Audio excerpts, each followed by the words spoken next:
بسم اللہ الرحمن الرحیم الحمد للہ رب العالمین والصلاة والسلام علی سید الانبیاء والمرسلین وعلی آلہ وصحبہ اجمعین اما بعد۔ ہمارا یہ سیدنا محمد الرسول اللہ صلی اللہ علیہ وسلم کی سیرت طیبہ کا سلسلہ چل رہا ہے۔ پچھلی نشست میں ہم نے نبی کریم صلی اللہ علیہ وسلم کی نوجوانی کی عمر میں ذریعہ معاش کو اختیار کرنے کا ذکر کیا تھا، جس میں آپ صلی اللہ علیہ وسلم نے بالکل آغاز میں بکریاں چرانے کے پیشے کو اختیار کیا۔ اس کی تفصیلات اور اس کے فضائل، انبیاء علیہ السلام کے لیے اللہ تبارک و تعالیٰ کا جو یہ نظام تھا، اس کی تفصیلات ہم نے پچھلی نشست میں ذکر کی ہیں۔ جیسے نبی کریم صلی اللہ علیہ وسلم نے آغاز میں بکریاں چرائی ہیں، ایسے ہی آپ صلی اللہ علیہ وسلم نے آگے تجارت کے پیشے کو اختیار کیا۔ مکۃ المکرمہ میں کوئی زراعت نہیں ہوتی تھی، ایسے ہی وہاں پر کوئی خاص صنعت بھی نہیں تھی، البتہ مکے میں بہت ہی قیمتی چمڑا جو ہے وہ لیدر وہ تیار ہوتا تھا، اور مگر یہ صنعت جو تھی چمڑے کی تجارت کی اور اس کی تیاری کی، یہ صرف متمولین کا حصہ تھا جو مالدار تھے، جن کے پاس پیسہ تھا۔ نبی صلی اللہ علیہ وسلم نے آغاز میں بکریاں چرانے کے پیشے کو اختیار کیا، پھر آپ صلی اللہ علیہ وسلم تجارت کی جانب مائل ہوئے، اور آپ کے والد حضرت عبداللہ جو ہیں یہ بھی تجارت کرتے تھے۔ ہم نے اس سے پہلے اس کی تفصیلات کو ذکر کیا ہے کہ حضرت عبداللہ کی جو وفات ہے وہ ایک تجارتی سفر ہی میں ہوئی ہے۔ اسی طریقے سے آپ صلی اللہ علیہ وسلم کے جو دادا ہیں ہاشم، دراصل انہوں نے ہی جو ہے وہ تجارتی اسفار کی داغ بیل ڈالی تھی۔ مکے کے لوگ جو گرما میں شام اور فلسطین کی طرف جایا کرتے تھے، اور گرما میں شام کی طرف جاتے تھے اور سرما میں یمن کی طرف جایا کرتے تھے، اس کا سلسلہ شروع کرنے والے ہاشم ہیں۔ ہاشم کی وفات بھی ایک تجارتی سفر میں غزہ میں ہوئی تھی۔ بہرحال نبی صلی اللہ علیہ وسلم نے جب تجارت کا آغاز کیا، اس وقت آپ صلی اللہ علیہ وسلم کی غرض یہ تھی کہ حضرت ابو طالب کا ہاتھ بٹایا جائے۔ ہمیں معلوم ہے کہ نوجوانی کی عمر کیسی ہوتی ہے، نوجوان لڑکوں کا جو رجحان ہے اور ان کا جو رویہ ہے اس میں سنجیدگی نہیں ہوتی، تفریحات میں ان کی دلچسپیاں ہوتی ہیں، اپنے آپ کو بنانا سنوارنا، اس طرح کے امور میں نوجوان دلچسپی لیتے ہیں، ذمہ داری کے احساس کے اندر ان کے اندر کمی ہوتی ہے۔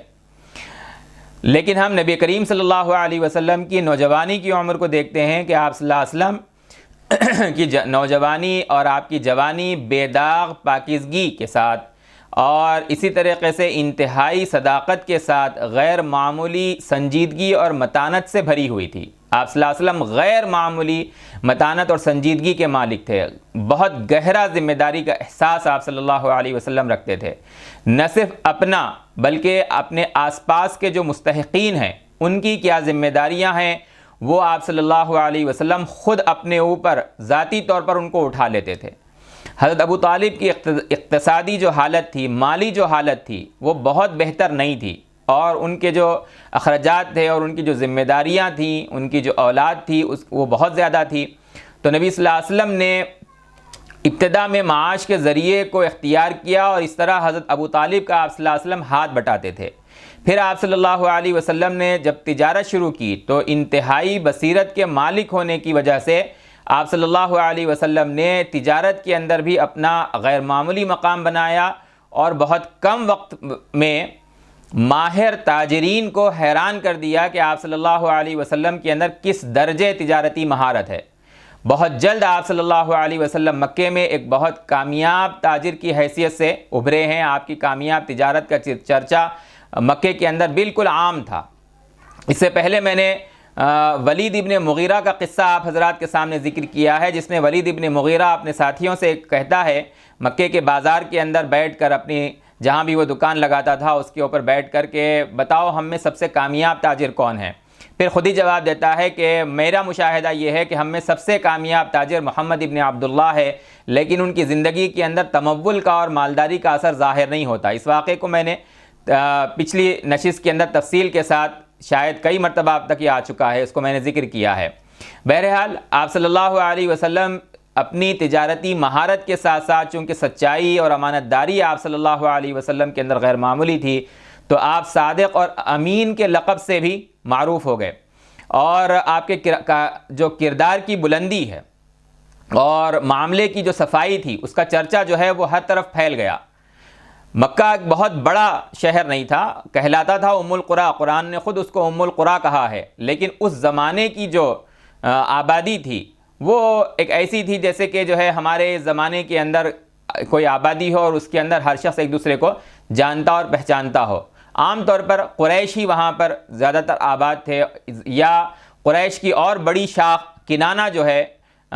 وہ آباد تھی. کنانہ کے تحت چند اور قبائل بھی آتے ہیں جو آپس میں ایک دوسرے سے قریش کی طرح سے جڑے ہوئے تھے. مکے میں جو تجارت ہوتی تھی اس کی عام طور پہ دو شکلیں تھیں. یعنی ایک تو وہ لوگ جو بہت مالدار ہیں تو ان کے پاس جو ہے وہ اپنے مال سے تجارت کیا کرتے تھے. دوسرے وہ لوگ جن کے پاس مال نہیں ہے لیکن تجارتی مہارت ہے،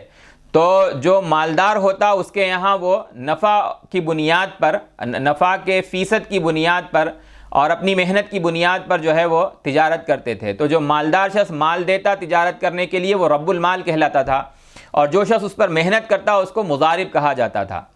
تو یہ جو شام اور یمن کو جو قافلے جاتے تھے اس کے اندر کچھ تو وہ ہوتے جو خود اپنا مال بھیجتے اور خود ہی تجارت کے لیے چلے جاتے، اور کچھ وہ ہوتے جو مضاربت پر دوسروں کو مال دیتے تھے اور محنت اور مال ان دونوں کی بنیاد پر نفع و نقصان کی جو ہے وہ تقسیم ہوتی تھی. حضرت خدیجہ رضی اللہ تعالی عنہا بھی اپنے مال کو مضاربت پر لوگوں کو دیتی تھی، اور مکے سے باہر جو تجارتی قافلے جاتے تھے نبی کریم صلی اللہ علیہ وسلم کو ایک مرتبہ حضرت خدیجہ نے مضاربت کے لیے منتخب کیا. حضرت خدیجہ رضی اللہ تعالی عنہا یہ مکہ کی ایک بہت ہی جو ہے مشہور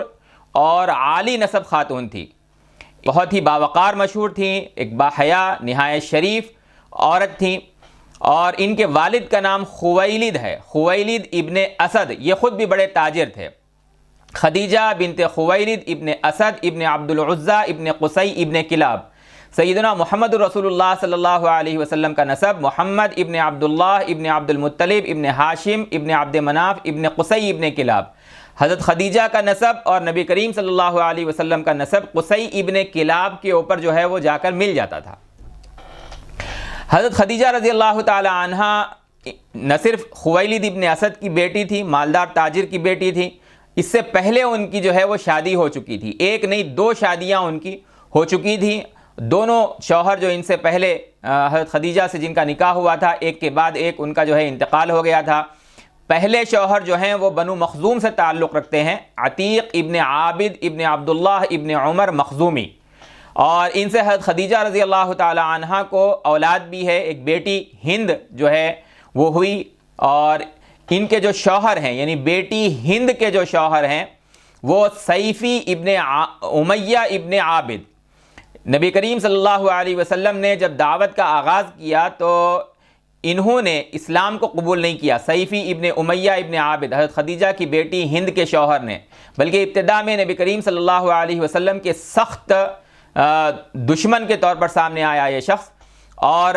بدر کے اندر اس شخص کی جو ہے وہ کفر کی حالت میں موت ہوئی. لیکن ان ہند کے بیٹے محمد نے اسلام قبول کیا، اور حضرت خدیجہ رضی اللہ تعالی عنہا کی جو اولاد یعنی حضرت خدیجہ کی بیٹی ہند، ہند کے بیٹے محمد، ان سے جو اولاد چلی ہے اس کو بنو طاہرہ جو ہے اس سلسلے کو کہا جاتا ہے. یہ ایک شوہر ہوئے حضرت خدیجہ کے عتیق بنو مخزوم سے. دوسرے شوہر حضرت خدیجہ رضی اللہ تعالی عنہا کے ہیں ابو حالہ. ابو حالہ ابن زرارہ ابن نباش تمیمی بنو اسد سے ان کا تعلق تھا. اور ابن عبد البر اندلسی نے کہا ہے کہ نہیں، پہلے ابو حالہ سے حضرت خدیجہ کا جو ہے وہ نکاح ہوا، بعد میں جو ہے پھر عتیق سے ان کا نکاح ہوا، عتیق ابن عابد سے ان کا نکاح ہوا. عام طور پر سیرت نگاروں نے کہا کہ پہلے شوہر عتیق ابن عابد ہیں اور دوسرے شوہر جو ہیں وہ ابو حالہ ہیں. ان سے بھی حضرت خدیجہ کو جو ہے وہ اولاد ہے، ایک ان کا بھی نام ہے ہند، بیٹا ہے لیکن یہ، اور انہوں نے جو ہے وہ اسلام قبول کیا. انہی بیٹے کی نسبت سے حضرت خدیجہ رضی اللہ تعالی عنہا کی کنیت مشہور ہے ام ہند. ہند ہم نے ان کا ذکر جو ہے وہ بالکل آغاز میں غالباً دوسرے خطبے میں کیا، جہاں پر ہم نے نبی کریم صلی اللہ علیہ وسلم کے جو ہے وہ خوبصورتی کو، آپ صلی اللہ علیہ وسلم کے جمال کو اور حلیہ مبارک کو ہم نے ذکر کیا. وہاں پر ہم نے ایک حدیث کے حوالے سے ذکر کیا کہ ان کا نام اور لقب وصاف مشہور ہو گیا. وہ یہی ہند ہیں جو حضرت حسین جو ہیں کے ماموں ہیں، اور انہوں نے ان سے ہند سے درخواست کی تھی کہ آپ نبی کریم صلی اللہ علیہ وسلم کے ساتھ رہے ہیں، آپ کو قریب سے دیکھا ہے، بہت زیادہ وقت آپ نے نبی صلی اللہ علیہ وسلم کے ساتھ گزارا ہے، آپ کے احوال کو میرے سامنے تفصیل سے بیان کیجئے تاکہ میں آپ صلی اللہ علیہ وسلم کی صفات کو اپنے اندر پیدا کر سکوں۔ تو یہ جو ہند ہیں حضرت خدیجہ کے بیٹے ابو حالہ سے جو ہوئے ہیں، انہوں نے نبی کریم صلی اللہ علیہ وسلم کی آپ صلی اللہ علیہ وسلم کی پرورش میں یہ رہے، بڑے ہوئے تو انہوں نے اسلام قبول کیا، ہجرت کی انہوں نے، بدر اور احد میں انہوں نے شرکت کی، اور جمل جو واقعہ بعد میں حضرت علی کے دور میں پیش آیا اس میں ان کی شہادت ہوئی ہے۔ ہند دوسرے بیٹے ہیں حضرت خدیجہ کے ابو حالہ سے، ان کا نام خود حالہ ہے، اور انہی سے حضرت خدیجہ کے یہ شوہر ان کی کنیت ابو حالہ مشہور ہوئی۔ نبی کریم صلی اللہ علیہ وسلم سے بڑی محبت رکھتے تھے، اور خود آپ صلی اللہ علیہ وسلم بھی ان سے بہت شدید محبت رکھتے تھے۔ تیسرے بیٹے حضرت خدیجہ کے ان ابو حالہ سے حارث ہیں، حارث ابن ابی حالہ، اسلام قبول کیا انہوں نے، اور ابتدائے اسلام ہی میں جو ہے ان کی وفات ہو گئی، شہادت ہوئی ان کی مکے کے اندر۔ آپ صلی اللہ علیہ وسلم نے جب دعوت کا آغاز کیا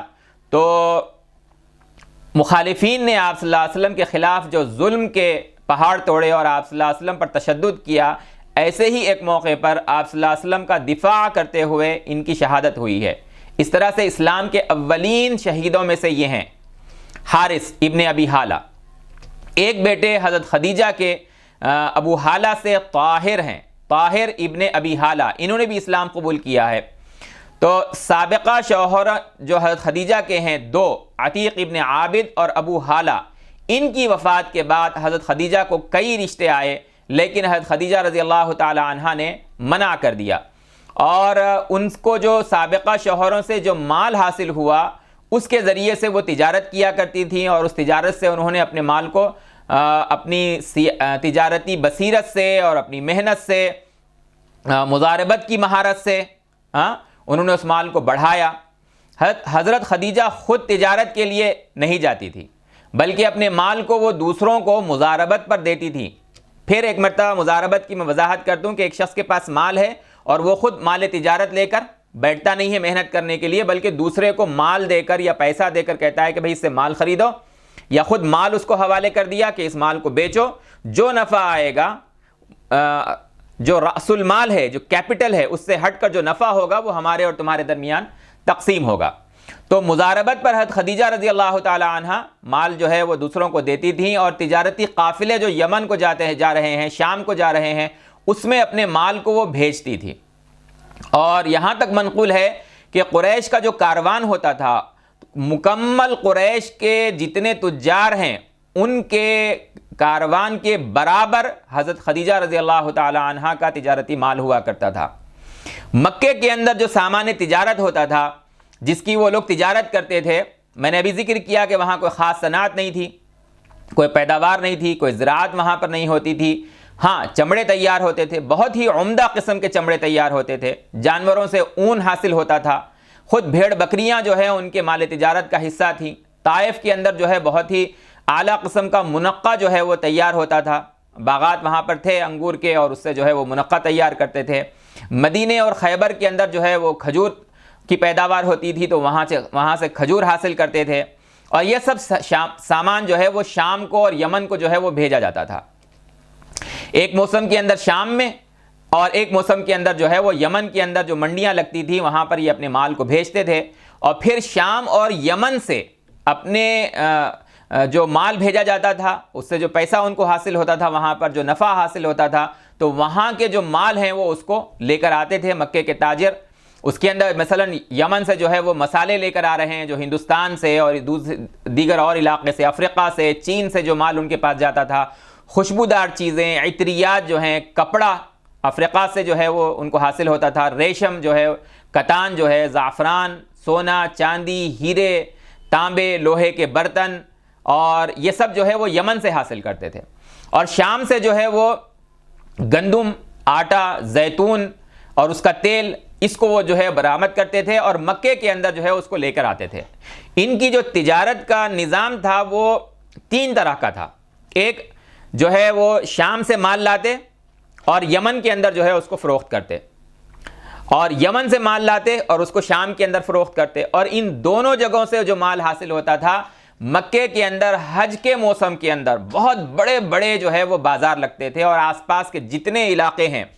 اور دور دراز کے قبائل جو ہے وہ حج کے لیے زیارت کے لیے آتے تھے، وہ جو ہے یہاں پر منڈیاں لگتی تھیں تو آ کر عبادت بھی کرتے اور جو ہے تجارت کر کر اپنا مال اپنے اپنے علاقوں اور اپنے اپنے قبائل کے اندر لے کر جاتے تھے۔ تو حج کے موسم سے پہلے شوال کے مہینے کے اندر عکاظ کا جو ہے وہ بازار لگتا تھا، پورا مہینہ، شوال کا پورا مہینہ عکاظ کا جو ہے وہ بازار لگتا تھا، مکے سے طائف کے راستے کے اوپر، طائف سے قریب، جس کا ذکر ہم نے پچھلی نشستوں کے اندر جو ہے وہ کیا ہے۔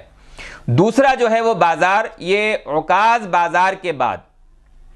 جو ہے وہ یعنی شوال کے اندر پورا مہینہ عکاظ لگتا تھا، وہاں سے وہ منتقل ہو کر جو ہے وہ مجنہ، سوق مجنہ کے اندر جو ہے وہ آتے تھے، یہاں پر 20 دن تک یعنی ذوالقعدہ کی 20 تک جو ہے یہ بازار رہتا تھا، اور پھر وہاں سے منتقل ہو کر یہ بازار ذی المجاز، سوق ذی المجاز جو ہے وہ حج کے آغاز تک وہ لگتا تھا۔ حضرت خدیجہ رضی اللہ تعالی عنہ جو ہیں، جو مال شام سے یا یمن سے حاصل کرتی تھیں، پہلے تو وہاں بھیجتی تھی اور وہاں پر اس کو تجارت کے لیے بھیجا جاتا تو وہاں سے نفع حاصل کرتی، پھر وہاں سے جو مال حاصل کیا جاتا وہ عکاظ اور مجنہ اور ذی المجاز وغیرہ کے اندر فروخت ہوتا تھا۔ تو حضرت خدیجہ کو مزاربت کے لیے دیانتدار اور ایماندار جو ہے وہ لوگوں کی ضرورت ہوتی تھی، ان کی وہ تلاش میں رہتی تھی۔ نبی اکرم صلی اللہ علیہ وسلم سے جو ملاقات کی صورت پیش آئی، ایک تو آپ صلی اللہ علیہ وسلم کی صداقت اور آپ کی امانت داری کا مکے کے اندر چرچا وہ عام ہو چکا تھا، آپ صلی اللہ علیہ وسلم کی معاملے کی صفائی، اس کا چرچا وہ سن چکی تھیں، چونکہ تجارت ہی کے اندر وہ تھیں تو عام طور پر اس طرح کی باتیں اس معاشرے کے اندر پھیل جایا کرتی تھیں۔ ایک تو یہ عمومی بات ہوئی۔ حضرت خدیجہ کی ایک بہن تھی، ان کا نام جو ہے وہ حالہ ہے۔ اس معاشرے کے اندر نام جو ہے وہ بہت مشترک اور کامن ہوا کرتے تھے، ایک ہی نام کی جو ہے وہ شخصیات ہیں کئی، اور بعض نام مردوں اور عورتوں کے درمیان جو ہے وہ مشترک تھے، کامن تھے۔ حالہ وہ مرد کا بھی نام ہے، عورت کا بھی نام ہے، ہند مرد کا بھی نام ہے اور عورت کا بھی نام ہے۔ تو حضرت خدیجہ کی ایک بہن ہیں، ان کا نام بھی حالہ، تو وہ بھی تجارت کیا کرتی تھی اور اپنی بکریوں کو وہ جو ہے وہ دوسروں کو چرانے کے لیے وہ اس کو عوض کے اوپر جو ہے وہ دیا کرتی تھی۔ نبی کریم صلی اللہ علیہ وسلم اپنے ایک اور ساتھی کے ساتھ حالہ کی، جو حضرت خدیجہ کی بہن ہیں، ان کی بکریوں کو چرایا کرتے تھے آپ صلی اللہ علیہ وسلم۔ ایک موقع پر ایسا ہوا کہ آپ صلی اللہ علیہ وسلم اور آپ صلی اللہ علیہ وسلم کے ساتھی، ان کی جو محنت اور مزدوری ہے، اس کا جو عوض ہے وہ حالہ کے پاس باقی رہ گیا، کسی اور موقع کے اوپر دیں گے، اس طرح کی بات ہو گئی۔ تو اجرت جو باقی رہ گئی اس کو لینے کے لیے نبی کریم صلی اللہ علیہ وسلم کے ساتھی نے کہا کہ چلو حالہ کے پاس چلتے ہیں اور اپنی اجرت کا مطالبہ کرتے ہیں، تقاضا کرتے ہیں۔ آپ صلی اللہ علیہ وسلم نے جو ہے وہ گریز کیا اور آپ نے فرمایا اذهب انت فانی استحیی۔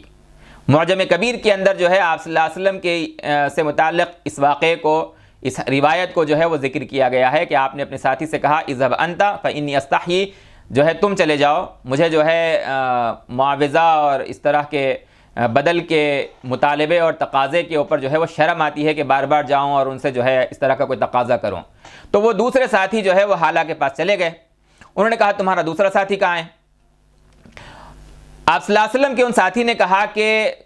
میں نے ان سے کہا تھا، لیکن انہوں نے کہا کہ مجھے اس طرح کے تقاضے اور مطالبے سے جو ہے وہ شرم آتی ہے، حیا آتی ہے، اور وہ مروت کر رہے ہیں اور وہ نہیں آ رہے ہیں۔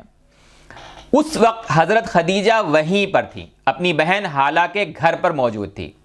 تو حالہ نے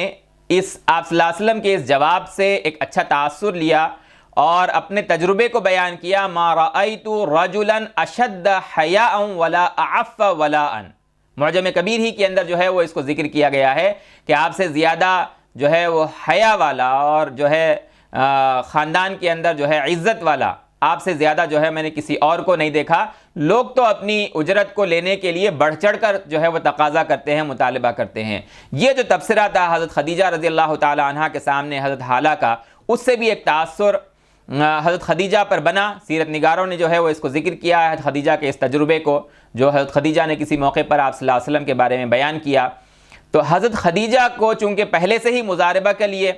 ایماندار لوگوں کی اور دیانتدار لوگوں کی جو تلاش ہوتی تھی تو آپ کی صداقت اور امانت کو پہلے ہی وہ سن چکی تھیں، وہ معروف تھی وہ مکے کے اندر. اور اس واقعے کے بعد سے آپ صلی اللہ علیہ وسلم نے جب اس کو سنا تو اپنے غلام میسرہ کو آپ صلی اللہ علیہ وسلم کے پاس بھیجا اور کہا کہ میں مضاربت پر لوگوں کو مال دیتی ہوں اور جو بھی جو ہے نفع حاصل ہوتا ہے وہ رأس المال کے علاوہ وہ آپس میں تقسیم کر لیتے ہیں، تو میں آپ کو بھی پیشکش کرتی ہوں کہ آپ میرے مال کو جو ہے وہ مضاربت پر لیں اور تجارت کریں. آپ صلی اللہ علیہ وسلم نے حضرت خدیجہ کے اس پیشکش کو جو میسرہ غلام کے ذریعے سے بھیجا گیا، حضرت ابو طالب سے اس کا مشورہ کیا. حضرت ابو طالب نے کہا کہ اس موقع کو ضائع نہ کرو، کیونکہ خدیجہ کے پاس مضاربت کے لیے تو لوگ جو ہے وہ دلچسپی لیتے ہیں اور اس سے کافی نفع جو ہے وہ حاصل ہوتا ہے.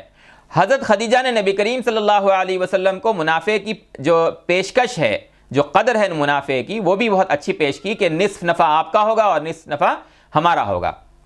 یہ نفع کی ایک بہت ہی اچھی پیشکش تھی. نبی کریم صلی اللہ علیہ وسلم نے اس پیشکش کو، اس آفر کو قبول کیا اور آپ صلی اللہ علیہ وسلم شام کے سفر کے اوپر حضرت خدیجہ کا مال مضاربت پر لے کر گئے اور ساتھ میں حضرت خدیجہ نے اپنے ایک بہت ہی تجربہ کار غلام میسرہ کو آپ صلی اللہ علیہ وسلم کے ساتھ کیا اور تاکید کی کہ آپ کے ساتھ مکمل طور پر جو ہے وہ میسرہ تعاون کریں. وہ ایک بہت ہی سمجھدار تجربہ کار غلام تھا اور ساتھ ہی ساتھ باادب غلام تھا. تو یہ شخص نبی کریم صلی اللہ علیہ وسلم کے ساتھ شام کے سفر میں تھا. آپ صلی اللہ علیہ وسلم مکے سے جب نکلے ہیں، اور عام طور پہ یہ جو کاروان قافلہ تجارت کا مکے سے نکلتا تھا تو مدینے کے قریب سے ہو کر یہ گزرتا تھا اور مکے کے بعد خیبر کی طرف سے ہوتے ہوئے تیمہ، جو خیبر کے بعد جو ہے ایک علاقہ ہے، اس سے ہوتے ہوئے دومت الجندل کی طرف جو ہے وہ آگے بڑھتا تھا. یہ جو خیبر اور تیمہ ہے اس کا ذکر ہم آگے جو ہے مدینے کے اندر جب نبی صلی اللہ علیہ وسلم کی ہجرت ہوگی تب ہم اس کو ذکر کریں گے. یہ یہودیوں کے مراکز تھے، یہ خیبر تیمہ. بہرحال نبی صلی اللہ علیہ وسلم مکے سے مدینہ ہوتے ہوئے، وہاں سے خیبر ہوتے ہوئے، وہاں سے تیمہ ہوتے ہوئے، پھر اس کے آگے دومت الجندل سے ہوتے ہوئے وادی سرحان کی طرف بڑھے اور یہ قافلہ ایسے ہی سفر کرتا تھا. اور یہاں سے ہوتے ہوئے شام سے پہلے، ملک شام سے پہلے دمشق سے باہر بصرا ایک علاقہ ہے جس کو انگریزی کے اندر بوزرا کہتے ہیں، وہاں پر یہ قافلہ پہنچتا. یہ بوزرا شہر جو ہے مکے سے 1600 کلومیٹر دور تھا اور دمشق سے باہر اس علاقے کی جو بہت بڑی بڑی تجارتی منڈیاں لگتی تھیں جو ہے وہ وہاں پر پہنچ کر رک جاتی اور وہاں پر جو ہے اپنے تجارت کیا کرتی تھی. عمر فاروق رضی اللہ تعالیٰ عنہ کے دور میں یہ علاقہ جو ہے وہ مسلمانوں کے زیر نگی آیا خلافت راشدہ کے دور میں، اور حضرت عمر کے دور میں وہاں پر جو ہے وہ سب سے پہلی مسجد جو ہے وہ بنی. ہم نے اس سے پہلے بھی ذکر کیا کہ 12 سال کی عمر میں نبی کریم صلی اللہ علیہ وسلم نے شام کا سفر کیا تھا اور اس سفر میں بحیرہ راہب سے آپ صلی اللہ علیہ وسلم کی ملاقات ہوئی. اس روایت پر بعض محدثین نے کلام کیا، اس کو امام ذہبی نے منکر قرار دیا، اس کے بعض مشمولات کی وجہ سے، اس کے بعض کنٹینٹس کی وجہ سے، اور بعض دیگر محدثین نے اس کو کہا کہ جو مدرج اس کے حصے ہیں اس کو ہٹایا جائے اور باقی حصوں کو جو ہے وہ قبول کیا جائے. بہرحال حافظ ابن حجر عسقلانی رحمۃ اللہ علیہ نے ان کی مشہور کتاب جو صحابہ کے تعارف پر لکھی ہوئی ہے الاصابہ فی معرفت الصحابہ، اس میں انہوں نے ذکر کیا ہے کہ در حقیقت بحیرہ راہب سے ملاقات کا جو آپ صلی اللہ علیہ وسلم کا واقعہ ہے وہ اس سفر کا ہے جس میں آپ صلی اللہ علیہ وسلم کی عمر جو ہے 25 سال کی ہے اس وقت. اب تو یہ ابن حجر عسقلانی نے ذکر کیا ہے الاصابہ میں کہ بحیرہ راہب سے اس سفر میں ملاقات ہوئی. جبکہ ایک اور بات ہے جس کو ہم آگے ذکر کریں گے، اس سفر میں ایک دوسرے راہب سے ملاقات کا ذکر ہے جس کا نام نستورہ ہے، جس کو ہم آگے ذکر کریں گے. اس سفر میں آپ صلی اللہ علیہ وسلم کے ساتھ میسرہ تھے، حضرت خدیجہ کے غلام. انہوں نے آپ کے اس سفر میں جو معیت ہے، جو ساتھ ہے آپ صلی اللہ علیہ وسلم کا، اس میں ان کو کئی مشاہدات ہوئے. آپ تصور کیجئے کہ نبی کریم صلی اللہ علیہ وسلم کے ساتھ ایک شخص کا جوانی کی عمر میں آپ کی تجارتی سفر ہوتا ہے، جبکہ آپ صلی اللہ علیہ وسلم کی یہ وہ زندگی ہے کہ آپ کی پیدائش کے متصل بعد سے آپ صلی اللہ علیہ وسلم کی برکات کا ظہور شروع ہو چکا ہے. حضرت حلیمہ کے پاس اس کا ظہور سامنے آیا، حضرت آمنہ نے اس کا اعتراف کیا، حضرت عبد المطلب نے اس کا اعتراف کیا، حضرت ابو طالب نے اس کا تجربہ کیا. یہی تجربہ میسرہ نے اس سفر کے اندر آپ صلی اللہ علیہ وسلم کے ساتھ کیا کہ آپ صلی اللہ علیہ وسلم ایک طرف نہایت محنت کرنے والے اور تجارت کے اندر، اور اسی طریقے سے نہایت معاملہ فہم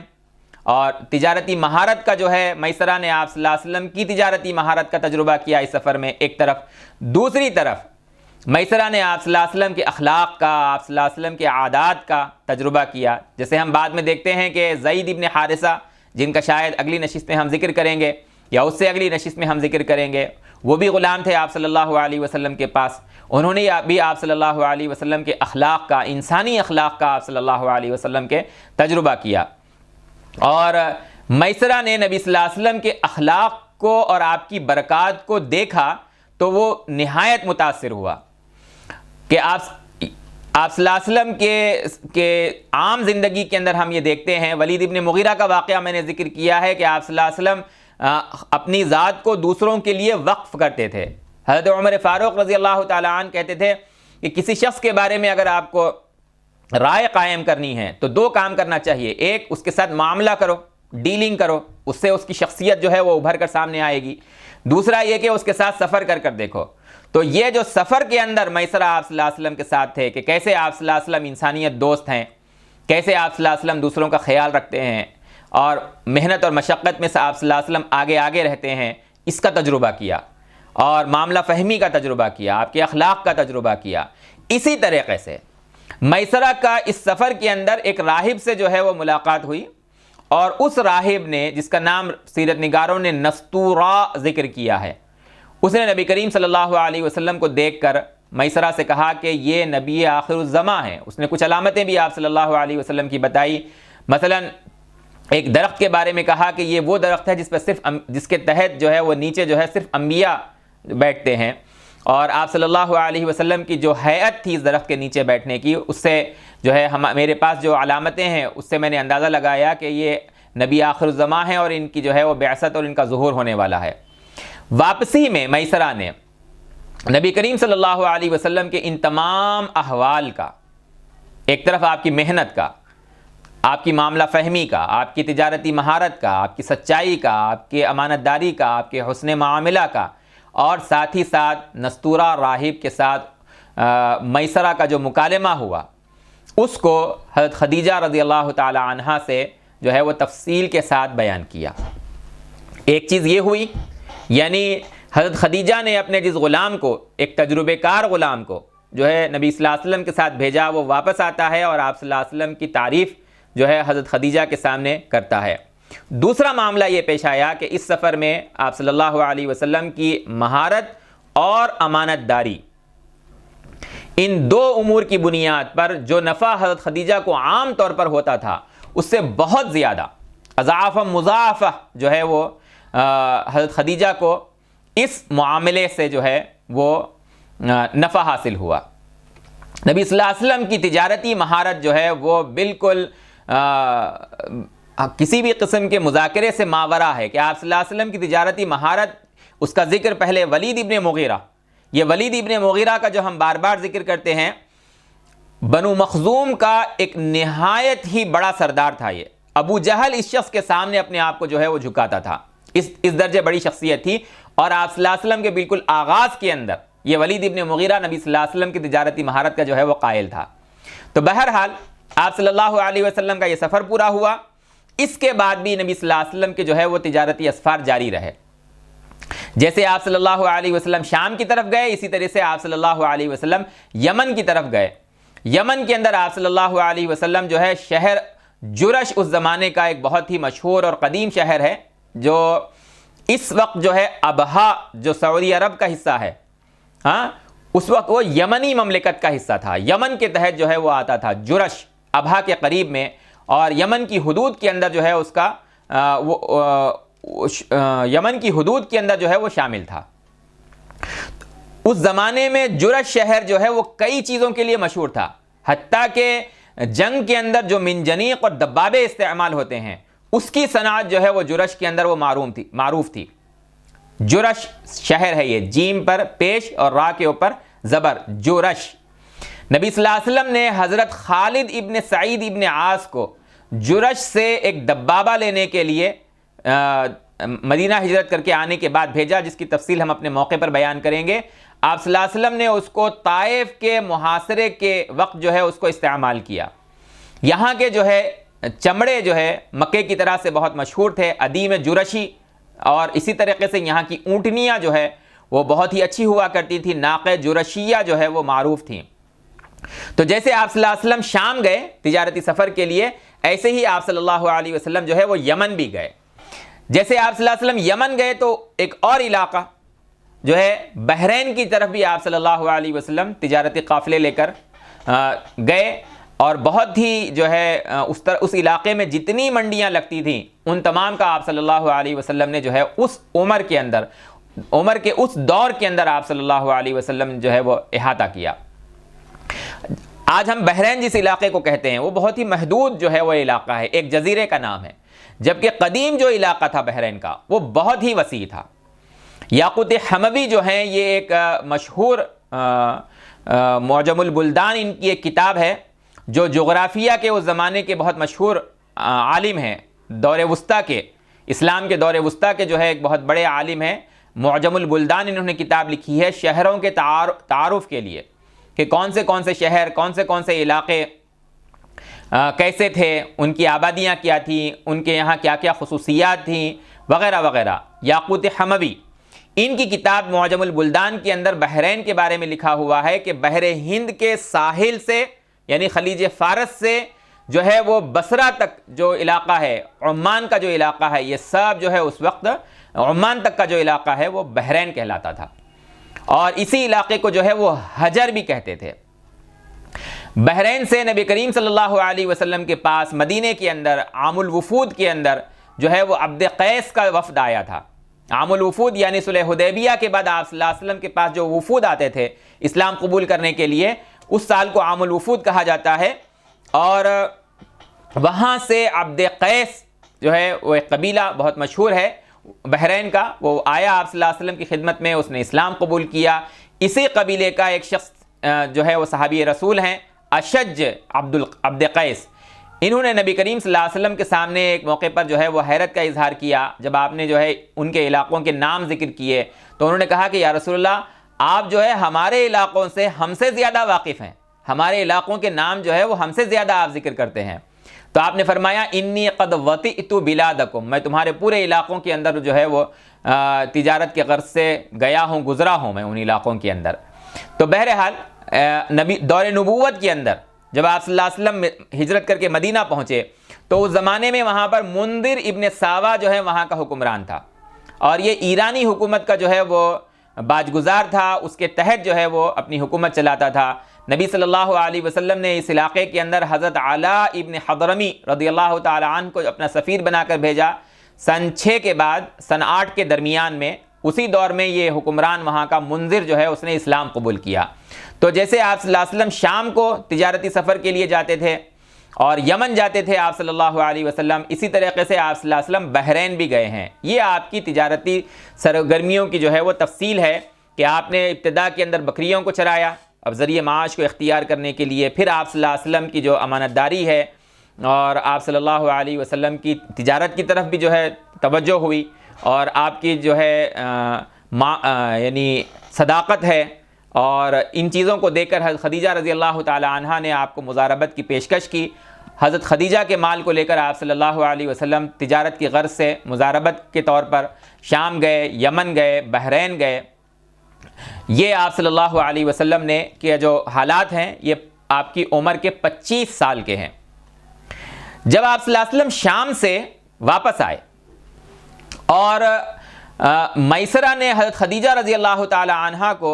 آپ صلی اللہ علیہ وسلم کے اخلاق اور آپ کے عادات اور آپ کی خوبیوں کا ذکر کیا، تو حضرت خدیجہ رضی اللہ تعالی عنہا نے آپ کے کردار کی بلندی اور آپ کے حسن معاملہ ان سب کو سن کر ان سب کو جان کر نبی صلی اللہ علیہ وسلم سے نکاح کا ارادہ کیا، اور اس کے لیے حضرت خدیجہ نے اپنے چچا زاد بھائی ورقہ ابن نوفل سے مشورہ کیا۔ ورقہ ابن نوفل جو ہیں حضرت خدیجہ کے چچا زاد بھائی ہیں۔ حضرت ورقہ کے اور حضرت خدیجہ کے والد جو ہیں یہ دونوں بھائی ہیں، خدیجہ بنت خویلد اور ورقہ ابن نوفل۔ تو یہ نوفل حضرت ورقہ کے والد اور خویلد خدیجہ کے والد یہ دونوں بھائی ہیں، یعنی نوفل اور خویلد یہ دونوں جو ہیں اسد کے بیٹے ہیں۔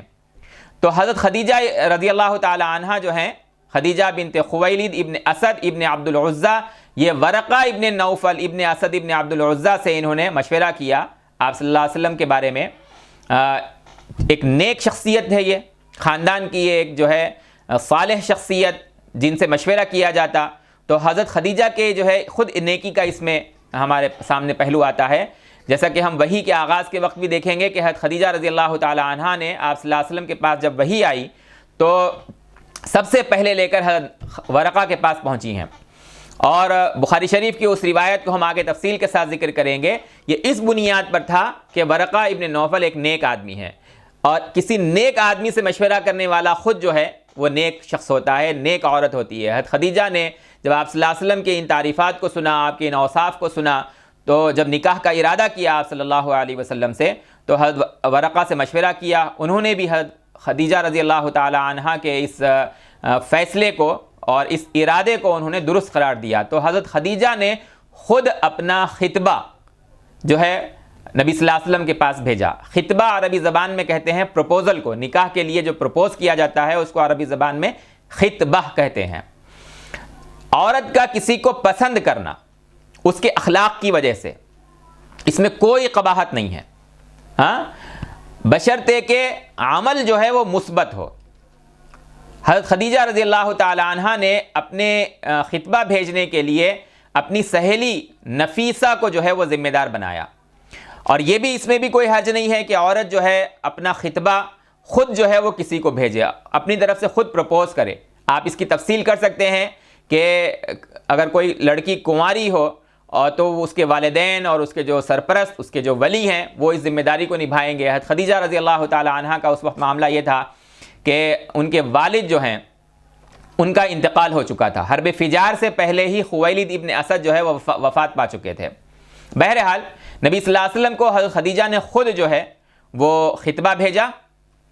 اور اس کے لیے انہوں نے ذمہ دار بنایا اپنی سہیلی نفیسہ کو۔ یہ نفیسہ جو ہیں یعلا ابن امیہ کی بہن تھیں، اور حضرت خدیجہ کی بہت ہی جو ہے قریبی سہیلی تھیں۔ وہ نبی صلی اللہ علیہ وسلم کے پاس پہنچی اور انہوں نے آپ صلی اللہ علیہ وسلم سے کہا کہ آپ شادی کیوں نہیں کر لیتے؟ آپ صلی اللہ علیہ وسلم نے فرمایا مجھ سے شادی کون کرے گا، میرے پاس زیادہ اسباب و وسائل ہیں نہیں۔ تو حضرت نفیسہ نے کہا کہ اگر خدیجہ خود آپ سے نکاح کرنا چاہیں تو؟ نبی صلی اللہ علیہ وسلم نے فرمایا کہ وہ مجھ سے نکاح کیوں کرنا چاہیں گی، ان کا جو مقام ہے اور جو ان کو وسائل حاصل ہیں، آپ صلی اللہ علیہ وسلم نے منع نہیں کیا، لیکن کہا مجھ سے وہ کیوں شادی کرنا چاہیں گی، ان کو تو جو ہے وہ بڑے دیگر اور بڑے سرداروں کے رشتے جو ہے وہ حاصل ہو سکتے ہیں۔ نفیسہ نے کہا اس کو آپ مجھ پر چھوڑ دیجئے، میں ان سے بات کروں گی، اور حضرت خدیجہ کے پاس وہ بات کرنے کے لیے چلی گئیں، حالانکہ حضرت خدیجہ نے خود جو ہے حضرت نفیسہ کو ذمہ داری دی تھی۔ نبی صلی اللہ علیہ وسلم نے اس بات کا مشورہ حضرت ابو طالب سے کیا، اور حضرت ابو طالب نے جو ہے اس مشورے میں حضرت نبی صلی اللہ علیہ وسلم کو مثبت جواب دیا، اس لیے کہ حضرت خدیجہ سے نکاح کے لیے کئی لوگ خواہش مند تھے۔ حضرت خدیجہ صاحب نسب تھی، قریشی تھی۔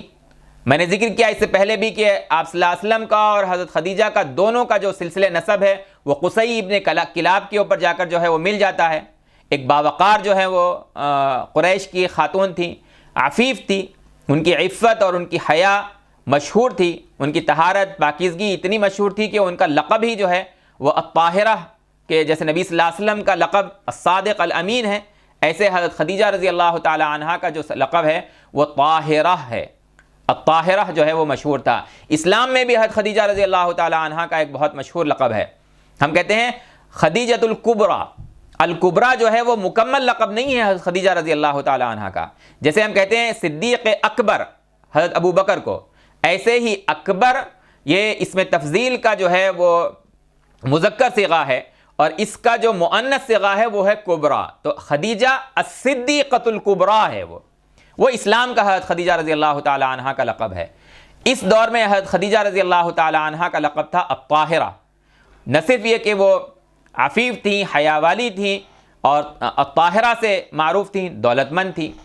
قریش کی عورتوں کے اندر جو ہے وہ سردار کے طور پر مانی جاتی تھیں، جب ان کا قافلہ جو ہے وہ پورے قریش کے کاروان کے برابر جو ہے تجارتی قافلہ ان کا ہوتا تھا، تو وہ سیدۃ نساء قریش جو ہے وہ اس وقت تھیں، تو انہوں نے نبی کریم صلی اللہ علیہ وسلم کو جو ہے وہ پسند کیا۔ شام کے سفر سے واپس ہونے کے 3 ماہ بعد جو ہے وہ نبی کریم صلی اللہ علیہ وسلم کو یہ خطبہ بھیجا۔ نبی صلی اللہ علیہ وسلم نے، جیسے میں نے ابھی ذکر کیا، حضرت ابو طالب سے مشورہ کیا، اور حضرت ابو طالب نے آپ صلی اللہ علیہ وسلم کو اس خطبہ کو قبول کرنے کا جو ہے وہ اشارہ دیا، اور جلد ہی یہ نکاح طے ہو گیا۔ اور نکاح جو کے لیے چونکہ حضرت خدیجہ کے والد کا انتقال ہو چکا تھا، خویلد ابن اسد کا، تو خویلد کے ایک اور بھائی ہیں عامر ابن اسد، انہوں نے وہ جو ہے حضرت خدیجہ کے ولی بنے، اور ولی بن کر انہوں نے جو ہے نبی کریم صلی اللہ علیہ وسلم کا حضرت خدیجہ سے، یا حضرت خدیجہ کا نبی صلی اللہ علیہ وسلم سے نکاح کروایا۔ نکاح کے موقع پر حضرت ابو طالب نے خطبہ دیا، اور اس خطبے کے اندر انہوں نے جو ہے اللہ تبارک و تعالیٰ کی حمد بیان کی۔ الحمدللہ جو تاریخ یعقوبی کے اندر جو ہے اس خطبے کو تفصیل کے ساتھ ذکر کیا گیا ہے، مکمل اس کا متن ذکر کیا گیا ہے۔ الحمدللہ الذی جعلنا من ذریۃ ابراہیم وزرع اسماعیل وضئضئ معد ومضر وجعلنا حضنۃ بیتہ وسواس حرمہ وجعل لنا بیتا محجوجا وحرما آمنا وجعلنا حکام الناس وبارک لنا فی بلدنا الذی نحن فیہ ثم ان ابن اخی هذا محمد ابن عبداللہ لا یؤذن برجل من قریش شرفا ونبلا وفضلا وعقلا الا رجحا وان كان في المال قل فان المال ذل زائل وامر حائل وعاریۃ مسترجعۃ وقد خطب الیکم رغبۃ فی کریمتکم خدیجہ ولها فیہ رغبۃ وقد بدل لها من الصداق 12 اوقیہ حکمکم عاجلہ و آجلہ۔ آپ صلی اللہ علیہ وسلم کے نکاح کے موقع پر حضرت ابو طالب نے یہ جو خطبہ پڑھا، اس میں اللہ تعالیٰ کی حمد بیان کی،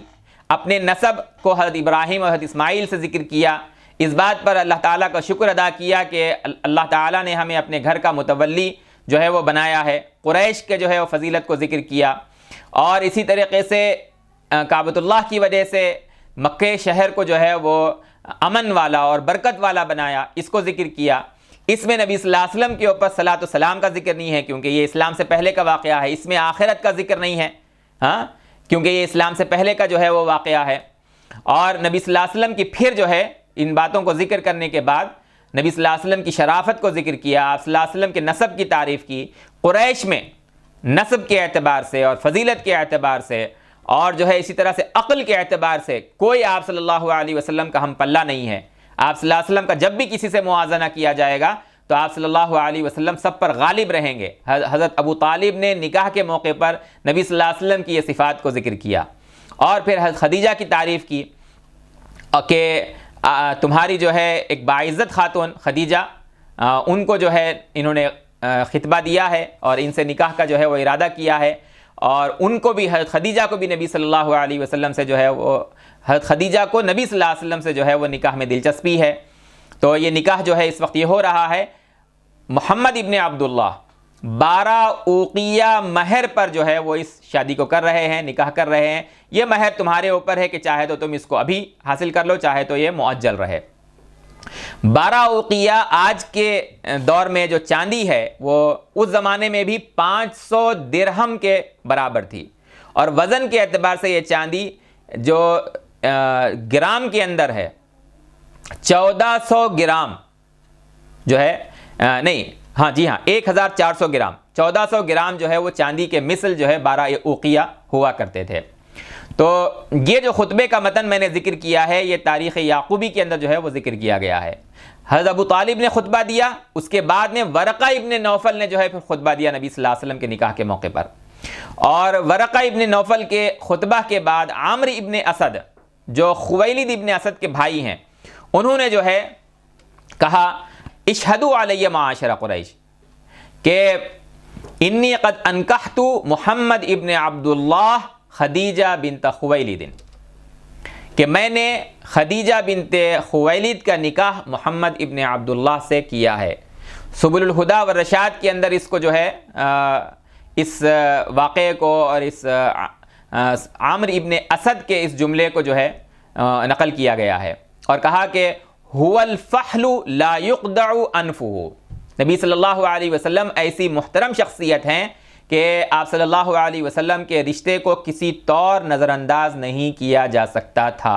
یہ عامر ابن اسد کا جو ہے وہ اس وقت کا کلمہ ہے، جملہ ہے، تبصرہ ہے جو نبی صلی اللہ علیہ وسلم کے نکاح کے وقت انہوں نے کہا.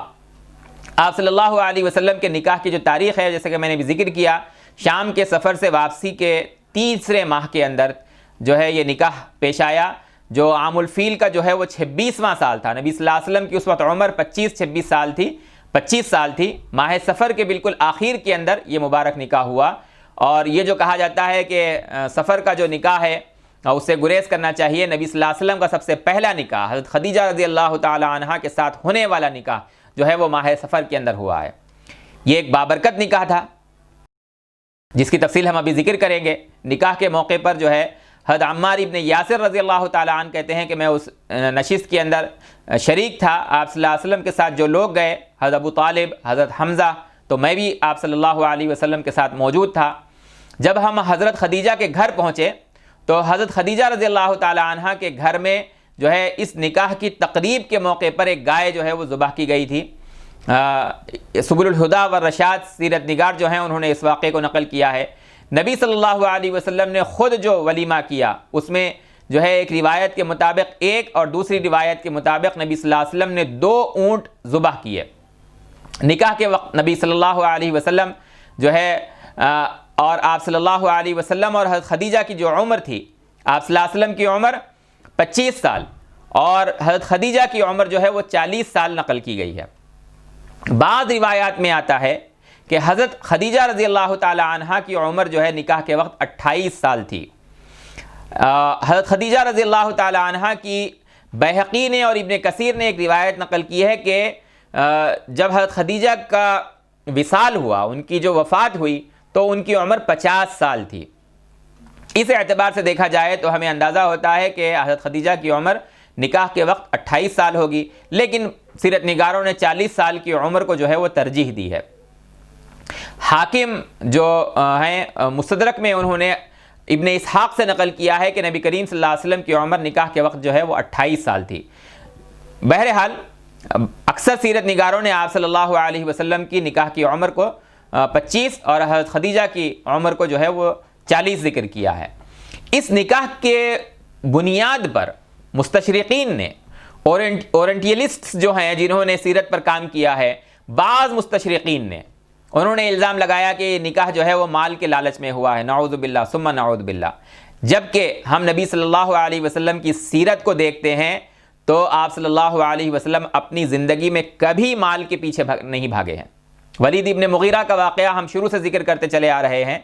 کہ آپ صلی اللہ علیہ وسلم مکے کے بازار کے اندر تجارت کرتے تھے،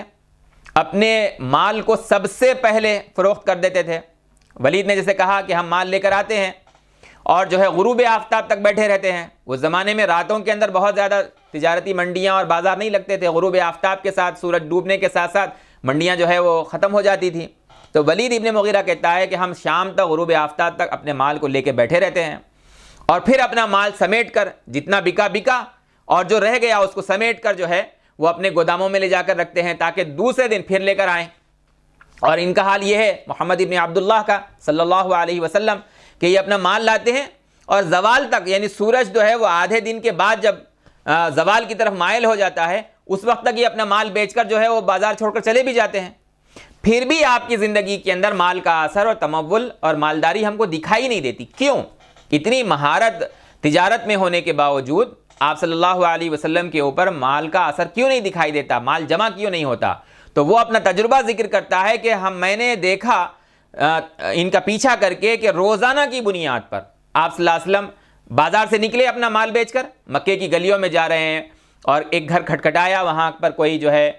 بوڑھا ہے، کوئی بوڑھی عورت ہے، اس کی ضرورت کو پوچھا، بازار آئے، لا کر اس کی ضرورت کو دیا، پھر کسی اور کی ضرورت پوری کی، پھر کسی اور کی ضرورت پوری کی. یہ آپ صلی اللہ علیہ وسلم کا روزانہ کا معمول تھا، جس کو حضرت خدیجہ نے خود بعد میں ذکر کیا ہے تقسیب المعدوم، کہ وہ معاشرے کے محروم لوگ جو خود کچھ نہیں کما سکتے آپ ان کو کما کر دیتے ہیں. تو ان ہستی کے بارے میں کہنا کہ کسی مال کی بنیاد کے اوپر جو ہے انہوں نے نکاح کیا، مال کے لالچ کے اندر، یہ ایک جو ہے وہ ایک تعصب کی بنیاد پر دیا ہوا جو ہے وہ الزام ہے۔ جب آپ صلی اللہ علیہ وسلم نے دعوت کا آغاز کیا، اسلام کی دعوت دی، تو قریش کے رؤسا نے آپ کو جو ہے پیشکش کی کہ اگر آپ ہمارے سردار بننا چاہتے ہیں تو آپ کا نسب اور آپ کی امانت داری، آپ کی صداقت، آپ کا جو عالی نسبی ہونا، ان سب کی بنیاد پر ہم آپ کو اپنا سردار بنانے کے لیے تیار ہیں، آپ اس دعوت کو چھوڑ دیجئے۔ اسی طریقے سے یہ پیشکش کی کہ اگر آپ مالدار بننا چاہتے ہیں اس دعوت کے ذریعے سے، ہم اپنا مال آپ کے گھر کے سامنے ڈھیر کر دیں گے، آپ ہم میں سب سے زیادہ مالدار ہو جائیں گے، آپ اس دعوت کو چھوڑ دیجئے۔ اور بھی پیشکش کی، نبی صلی اللہ علیہ وسلم نے کہا کہ نہیں، اگر تم لوگ ایک ہاتھ میں میرے سورج رکھ دو اور ایک ہاتھ میں لا کر چاند رکھ دو، تب بھی میں اس دعوت کو چھوڑنے والا نہیں ہوں، چاہے اس کے لیے مجھے کچھ بھی قربانی دینا پڑے۔ یہ نبی کریم صلی اللہ علیہ وسلم کا جو ہے وہ کردار تھا۔ ہم دوسرے مستشرقین کو دیکھتے ہیں، ولیم میور ہے، اس نے جو ہے نبی صلی اللہ علیہ وسلم کی سیرت پر کتاب لکھی دا لائف آف محمد۔ یہ محمد جو ہے ڈی کے ساتھ نہیں، ٹی کے ساتھ لکھتا ہے، ویسے ہی یہ لوگ پروناؤنس کرتے تھے، دا لائف آف محمد۔ تو اس میں یہ لکھتا ہے محمد واز نیور کویٹیس آف ویلتھ، آپ صلی اللہ علیہ وسلم کبھی مال کے جو ہے وہ لالچی نہیں رہے۔ At any period of his career energetic in the pursuit of riches for their own sake, آپ صلی اللہ علیہ وسلم اپنی زندگی کے کسی موڑ پر، کسی مرحلے کے اوپر کبھی دولت کی طلب میں نہیں رہے، کبھی آپ صلی اللہ علیہ وسلم دولت کے پیچھے نہیں بھاگے، یہ خود ایک مستشرق کہتا ہے۔ تو اس قسم کا الزام جو ہے صرف تعصب کی بنیاد پر ہے۔ میں نے اس بات کو اس لیے ذکر کر دیا کیونکہ بعض لوگ سیرت کو آتھینٹک سورسز سے جو ہے وہ پڑھتے ہیں، جو مسلمانوں نے جو بہت ہی نہایت اعلیٰ معیار پر سیرت کا جو ہے وہ کو جمع کیا ہے، سیرت کی کتابیں لکھی ہیں، ان سے پڑھتے ہیں۔ اور کچھ لوگ ہمارے درمیان خود ایسے ہیں جو ہے وہ سیرت کو پڑھتے ہیں تو مستشرقین کی کتابوں سے پڑھتے ہیں، یہود و نصارہ کی کتابوں سے پڑھتے ہیں۔ ٹھیک ہے، ان کی کتابوں میں خود آپ صلی اللہ علیہ وسلم کی جو ہے فضیلت کی شہادت ہے، اور الفضل ما شہدت بہ الاعداء یہ ایک مسلمہ اصول ہے، لیکن ان یہود و نصارہ مستشرقین نے، ان اورینٹیلسٹوں نے جو ہے جو کام کیا ہے اسلامی لٹریچر کے اوپر، چاہے وہ تفسیر ہو، چاہے وہ حدیث ہو، چاہے وہ شرح حدیث ہو، چاہے وہ سیرت ہو، چاہے وہ سیرت النبی ہو، چاہے وہ سیرت الصحابہ ہو، جہاں انہوں نے جو ہے ان کے دل کے اندر کجی آئی، انہوں نے اپنے جو ہے وہ نبی صلی اللہ علیہ وسلم کے بارے میں، صحابہ کے بارے میں، اسلام کے بارے میں، خلافت راشدہ کے بارے میں، اسلام کی فتوحات کے بارے میں کوئی نہ کوئی جو ہے وہ منفی شوشہ چھوڑنے کی کوشش کی ہے۔ تو بعض لوگوں نے اس قسم کی بکواس کی ہے کہ شاید یہ نکاح جو ہے وہ مال کے لالچ میں ہوا تھا، لیکن جب ہم نبی صلی اللہ علیہ وسلم کے اخلاق اور کردار کو دیکھتے ہیں تو یہ اسٹیبلشڈ ہو جاتا ہے کہ آپ صلی اللہ علیہ وسلم نے زندگی کے کسی مرحلے کے اوپر مال کے پیچھے آپ صلی اللہ علیہ وسلم نہیں گئے۔ آغاز سے لے کے آخر تک آپ صلی اللہ علیہ وسلم کے اس دنیا سے وصال کرنے تک ہم دیکھتے ہیں، آپ جب اس دنیا سے وصال کیا آپ صلی اللہ علیہ وسلم نے، تو جزیرۃ العرب کے آپ کا مقام تو مقام نبوت ہے، نبی اور رسول ہیں، لیکن دنیاوی اعتبار سے جب لوگ تجزیہ کرتے ہیں تو آپ حاکم ہیں، لیکن آپ کی وراثت میں کیا تقسیم ہو رہا ہے؟ وہ ہم اس کی تفصیل آگے ذکر کریں گے، شروع میں بھی ہم نے اس کو ذکر کیا ہے۔ آپ صلی اللہ علیہ وسلم کے پاس کوئی بہت زیادہ مال و دولت نہیں ہے، اور جو ہے جس کے بارے میں فاطمہ رضی اللہ تعالی عنہ اور حضرت ابوبکر صدیق رضی اللہ تعالی عنہ کے بارے میں جو مکالمے ہوئے، حضرت ابوبکر صدیق رضی اللہ عنہ اور حضرت فاطمہ کے درمیان، اس میں حضرت صدیق اکبر نے واضح کیا کہ نبی صلی اللہ علیہ وسلم نے خود ہمیں اشارہ دیا، تعلیم دی ہے کہ لا نورث ما ترکنا صدقۃ، نحن معاشر الانبیاء لا نورث ما ترکنا صدقۃ، کہ ہم جو انبیاء کا جو گروہ ہے جب ان کی وفات ہوتی ہے تو یہ ان کی ملکیت میں جو بھی چیزیں ہیں وہ جو ہے وراثت نہیں بنتی ہیں بلکہ وہ صدقہ ہوتی ہیں۔ یہ آپ صلی اللہ علیہ وسلم نے خود امت کو تعلیم دی۔ حضرت خدیجہ نے نبی صلی اللہ علیہ وسلم سے آپ کے کردار، آپ کی سچائی، آپ کی امانت داری اور آپ کی شرافت کو دیکھ کر ان سے نکاح کیا۔ ان بنیادوں پر جو ہے نکاح کی پیشکش حضرت خدیجہ رضی اللہ تعالی عنہ نے نبی صلی اللہ علیہ وسلم کو کی، اور کسی مرد کے اچھے اخلاق کو دیکھ کر عورت اگر کسی جانب مائل ہوتی ہے اور رشتہ قائم کرنے کے لیے جو ہے وہ پیش رفت کرتی ہے، حلال ذریعہ اختیار کرتی ہے، تو اس میں کوئی حرج نہیں ہے، جس کی تفصیل میں نے ابھی ذکر کی ہے۔ نبی صلی اللہ علیہ وسلم سے جب حضرت خدیجہ کا نکاح ہوا تو حضرت خدیجہ کی اولاد آپ صلی اللہ علیہ وسلم کی ربیب بنی، یعنی آپ صلی اللہ علیہ وسلم کے پاس حضرت خدیجہ کی جو ہے اولاد کی پرورش ہوئی ہے، جن کا میں نے ابھی ذکر کیا ابھی، حالہ ہیں، اور اسی طریقے سے انہوں نے اسلام قبول کیا، ہند ہیں انہوں نے اسلام قبول کیا، جن کی وصاف صفت ہم نے جو ہے ذکر کی ہے، حارث ہیں انہوں نے اسلام قبول کیا، ان کو شہادت ملی۔ اور اسی طریقے سے جو ہے آپ صلی اللہ علیہ وسلم کا جب یہ نکاح ہوا حضرت خدیجہ سے، تو یہ ایک نہایت کامیاب نکاح تھا، ایک نہایت عزت اور عظمت والی خاتون حضرت خدیجہ، نہایت چاہنے والی بیوی بنی نبی صلی اللہ علیہ وسلم کی، ایسی بیوی جو نبی صلی اللہ علیہ وسلم کی نہایت عزت کیا کرتی تھی آپ کے اخلاق اور آپ کے کردار کی وجہ سے۔ یہ خود حضرت خدیجہ کا جو ہے وہ بڑا پن ہے، اور ان کا جو ہے بلند کردار اس سے ہمارے سامنے آتا ہے کہ وہ جو ہے ایک نیک اور صالح خاتون تھی، اور ایسی جو ہے نیکی ان کے اندر تھی کہ ہم اس کا بھی ان کی فضیلت ذکر کریں گے کہ آپ صلی اللہ علیہ وسلم اپنے شوہر کے اخلاق اور آپ کے کردار اور آپ کی صفات کا اعتراف کیا کرتے تھے۔ نبی صلی اللہ علیہ وسلم کی تمام اولاد سوائے حضرت ابراہیم کے حضرت خدیجہ رضی اللہ تعالی عنہا سے ہیں۔ جب آپ صلی اللہ علیہ وسلم نے اسلام کی دعوت کو جو ہے وہ شروع کیا، جب آپ نبی بنائے گئے، رسول بنائے گئے اللہ تعالیٰ کی طرف سے، تو ابتدا میں بلکہ اپنی پوری زندگی کے اندر جو انہوں نے اس کے بعد کی گزاری ہے، اسلام کی دعوت کے لیے اور اسلام کی اشاعت کے لیے، اسلام کو مضبوط کرنے کے لیے انہوں نے اپنے مال کو بے دریغ خرچ کیا ہے۔ جیسے ابو بکر صدیق رضی اللہ تعالیٰ عنہ کا مال خرچ ہوا ہے، اس سے کہیں زیادہ اسلام کے جو ہے اشاعت کے لیے، اسلام کی نصرت کے لیے حضرت خدیجہ رضی اللہ تعالیٰ عنہ کا جو ہے وہ مال خرچ ہوا ہے۔ اسلام میں جیسے مردوں کی اہمیت ہے ویسے ہی عورتوں کی اہمیت ہے، بلکہ بعض ایسے تاریخ اسلام کے واقعات ہیں جس میں عورتوں کی حیثیت مردوں سے زیادہ ابھر کر سامنے آتی ہے، اور ان میں سب سے اونچا مقام حضرت خدیجہ رضی اللہ تعالی عنہ کا ہے۔ حضرت خدیجہ رضی اللہ تعالی عنہ کا مقام اتنا بلند ہے کہ حضرت جبرائیل ایک مرتبہ آئے اور انہوں نے کہا کہ اللہ تبارک و تعالی نے حضرت خدیجہ کو سلام کہلا بھیجا ہے، اور جنت کے اندر ایک محل کی بشارت دی ہے، یا محمد اقرأ خدیجہ من اللہ و منی السلام۔ حضرت جبرائیل نے کہا کہ آپ جو ہے حضرت خدیجہ کو میرا بھی سلام کہیے، اور میں یہ پیغام پہنچانے آیا ہوں کہ اللہ تعالیٰ نے حضرت خدیجہ کو سلام کہلوایا ہے۔ اور فرمایا پھر بشرھا ببیت فی الجنۃ من قصب، کہ ان کو جنت کے اندر ایک گھر جو موتیوں سے بنا ہوا اس کی بشارت جو ہے وہ دیجئے۔ اللہ تبارک و تعالیٰ نے ان کو یہ کہلوایا ہے لا صخب فیہا لا صخب فیہ ولا نصب، جس کے اندر کوئی شور شرابہ نہیں ہوگا، جس کے اندر کوئی تھکن نہیں ہوگی، وہ جو ہے نہایت اعلیٰ آرام گاہ ہوگی حضرت خدیجہ رضی اللہ تعالی عنہ کی۔ صحیح بخاری میں امام بخاری رحمۃ اللہ علیہ نے اس حدیث کو نقل کیا ہے کہ حضرت جبرائیل نے اللہ تبارک و تعالیٰ کا سلام حضرت خدیجہ کو کہلوایا، اللہ تعالیٰ نے حضرت جبرائیل سے اپنا سلام جو ہے حضرت خدیجہ کو کہلوایا۔ حضرت خدیجہ نے اس کا جواب کیا دیا؟ جب ہم کو کوئی سلام کرتا ہے تو ہم کیا کہتے ہیں جواب میں؟ وعلیکم السلام، لیکن اللہ تعالیٰ تو خود السلام ہے، تو اللہ تعالیٰ کو ہم کیسے کہیں گے علیکم السلام؟ حضرت خدیجہ نے کہا ان اللہ هو السلام، وہ کلام قرآن مجید کا جس کے اندر اللہ تبارک و تعالیٰ کا جو ہے صفت، اللہ تعالیٰ کی صفت کو ذکر کیا گیا ہے، قرآن مجید کے اندر اللہ تعالیٰ کی صفت کو ذکر کیا گیا ہے السلام، سورۃ الحشر کی بالکل آخری آیات کے اندر۔ تو حضرت خدیجہ کہتے ہیں ان اللہ هو السلام وعلی جبریل السلام وعلیک السلام ورحمۃ اللہ وبرکاتہ۔ یہ جو دوسرا حصہ ہے امام نسائی نے اس کو نقل کیا ہے سنن کبریٰ کے اندر۔ بہرحال حضرت خدیجہ رضی اللہ تعالی عنہ کا یہ اس درجے جو ہے وہ اونچا مقام تھا کہ اللہ تعالیٰ نے خود جو ہے سلام حضرت خدیجہ کو پہنچوایا۔ نبی کریم صلی اللہ علیہ وسلم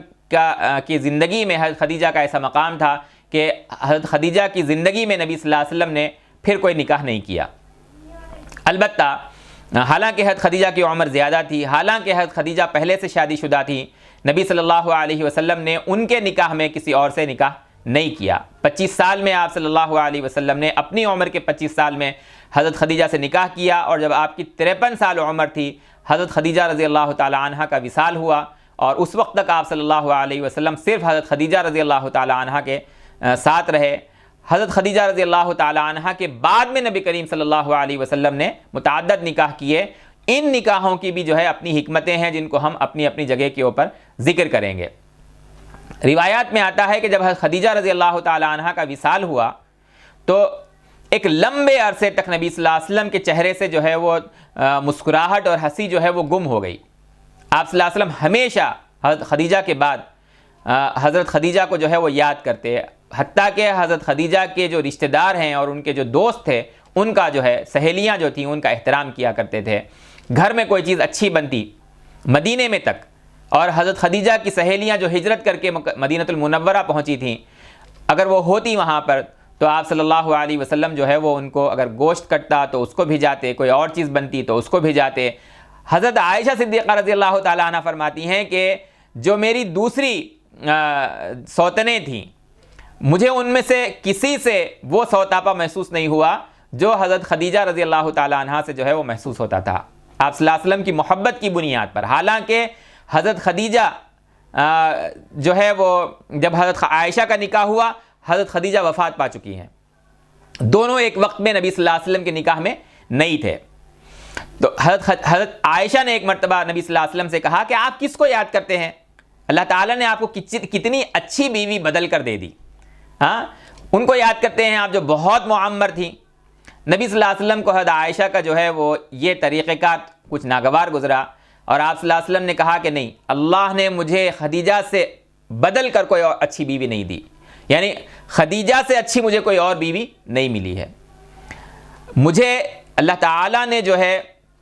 اور یہ بات آپ صلی اللہ علیہ وسلم نے قسم کھا کر بیان کی کہ کوئی عورت اللہ تعالیٰ نے مجھے خدیجہ سے بہتر جو ہے بدل کر نہیں دی ہے. خدیجہ سب سے بہتر تھی. خدیجہ نے میری اس وقت تصدیق کی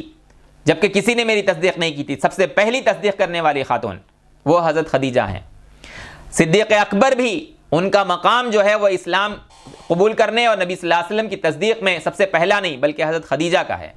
جس کی تفصیل کو ہم آگے ذکر کریں گے. نبی صلی اللہ علیہ وسلم نے فرمایا کہ اس وقت جبکہ پوری دنیا مجھ سے کٹ چکی تھی، اس وقت خدیجہ نے جو ہے مجھ پر اپنا پیسہ خرچ کیا، سب سے زیادہ خرچ کیا. سب نے بائیکاٹ کیا، خدیجہ نے خرچ کیا. اللہ تعالیٰ نے مجھے جتنی اولاد ہے وہ خدیجہ سے دی ہے. اس وقت نبی صلی اللہ علیہ وسلم کا انداز ایسا تھا خدیجہ سے محبت کو بیان کرنے کا. ان کے آپ کے ذکر میں حضرت خدیجہ کی ایسی محبت رچی بسی ہوئی تھی. حضرت عائشہ کہتی ہیں کہ پھر دوبارہ میں نے اس بات کو جو ہے اس طرح سے ذکر نہیں کیا. بہرحال حضرت خدیجہ کے فضائل کا بیان جو ہے وہ آگے ہم تفصیل سے کرتے رہیں گے. نبی کریم صلی اللہ علیہ وسلم سے نکاح کے بعد حضرت خدیجہ کے گھر کے اندر آپ صلی اللہ علیہ وسلم نے حضرت ابو طالب کے گھر کے اندر جو اولاد ان کی بہت زیادہ تھی، اور مکہ میں جو ہے ایک موقع کے اوپر قحط آ گیا. حضرت ابو طالب کے پاس جو ہے وسائل کی کمی تھی، تو آپ صلی اللہ علیہ وسلم نے اپنے جو ہے حضرت حمزہ سے اور حضرت عباس سے جو ہے مشورہ کیا. یہ دونوں بھی جو ہے آپ صلی اللہ علیہ وسلم کے چچا ہیں لیکن ہم عمر ہیں. کہا کہ حضرت ابو طالب کے پاس جو ہے تنگی ہے تو کیوں نہ ہم ان کے بچوں کو اپنے پاس لے لیں. اور آپ صلی اللہ علیہ وسلم نے اپنے گھر میں حضرت ابو طالب کے بیٹے حضرت علی کو جو ہے وہ لایا، اور حضرت علی کی پرورش خود نبی صلی اللہ علیہ وسلم نے کی. حضرت خدیجہ کے گھر کے اندر حضرت حلیمہ سعدیہ جو ہے آپ صلی اللہ علیہ وسلم کے پاس ملنے کے لیے آتی تھیں، اور ہمیشہ حضرت خدیجہ حضرت حلیمہ سعدیہ کا نبی صلی اللہ علیہ وسلم کی والدہ کی حیثیت سے جو ہے احترام کرتی ہیں اور ان کے ساتھ جو ہے وہ حسن سلوک کرتی ہیں. حضرت خدیجہ نے نبی صلی اللہ علیہ وسلم کو ایک موقع پر ان کے غلام جو اس وقت بہت بچے تھے، جس کی تفصیل کو ہم آگے ذکر کریں گے، زید ابن حارثہ، ان کو نبی صلی اللہ علیہ وسلم کی خدمت کے لیے جو ہے وہ ہدیہ اور تحفے کے طور پر دیا. اگلی ایک نشست کے اندر ہم اس پر تفصیل کے ساتھ بات کریں گے. نبی صلی اللہ علیہ وسلم کو حضرت خدیجہ سے یا نبی صلی اللہ علیہ وسلم کی حضرت خدیجہ سے جو اولاد ہیں ان میں سب سے پہلے قاسم ہیں. انہی قاسم سے آپ صلی اللہ علیہ وسلم کا جو نام ہے اس کے ساتھ ساتھ کنیت ابو القاسم، نبی صلی اللہ علیہ وسلم کو جو ہم ابو القاسم کہتے ہیں، آپ کی کنیت ابو القاسم جو ہم ذکر کرتے ہیں وہ حضرت خدیجہ کے سب سے بڑے بیٹے قاسم کی وجہ سے کہتے ہیں. ان کا نام آپ صلی اللہ علیہ وسلم کا سب سے بڑے بیٹے کا نام قاسم ہے. بعثت سے پہلے ان کی پیدائش ہوئی. اور ان کی عمر کے بارے میں آتا ہے کہ یہ تقریباً 7-8 سال کے اور 10 سال کی عمر کے آس پاس تک ان کی عمر ہوئی. سواری کے اوپر سوار ہونے کی عمر کو جو ہے یہ پہنچے، اور پھر ان کا جو ہے وہ انتقال ہو گیا. 6 یا 7 سال یا زیادہ سے زیادہ 10 سال. دوسری اولاد آپ صلی اللہ علیہ وسلم کی حضرت زینب ہیں. ان کے بعد میں حضرت عبداللہ پیدا ہوئے۔ ایک قول یہ بھی ہے کہ حضرت رقیہ کے بعد حضرت عبداللہ پیدا ہوئے، اسلام کی دعوت آپ صلی اللہ علیہ وسلم شروع کرنے کے بعد۔ اور نبی صلی اللہ علیہ وسلم کے دو بیٹے ہیں حضرت خدیجہ سے، ایک قاسم اور دوسرے عبداللہ۔ آپ صلی اللہ علیہ وسلم کے ایک تیسرے بیٹے ہیں جو حضرت خدیجہ کے علاوہ حضرت ماریہ قبطیہ سے ہوئے، حضرت ابراہیم۔ تمام اولاد حضرت خدیجہ سے ہوئی سوائے حضرت ابراہیم کے۔ تو جو دو بیٹے حضرت خدیجہ سے ہوئے، قاسم اور عبداللہ۔ دو بیٹوں کا اور ذکر کیا جاتا ہے بعض سیرت نگاروں کی جانب سے، جن کا نام طاہر اور طیب کہا جاتا ہے، لیکن اکثر سیرت نگاروں نے کہا کہ نہیں، طاہر اور طیب یہ در حقیقت نبی صلی اللہ علیہ وسلم کے دوسرے بیٹے عبداللہ ہی کی جو ہے وہ صفت ہے یا لقب ہے، یہ الگ سے آپ صلی اللہ علیہ وسلم کے بیٹے نہیں ہیں۔ قاسم اور عبداللہ دو بیٹے۔ پہلی بیٹی آپ صلی اللہ علیہ وسلم کی حضرت زینب، پھر حضرت ام کلثوم، حضرت فاطمہ اور حضرت رقیہ۔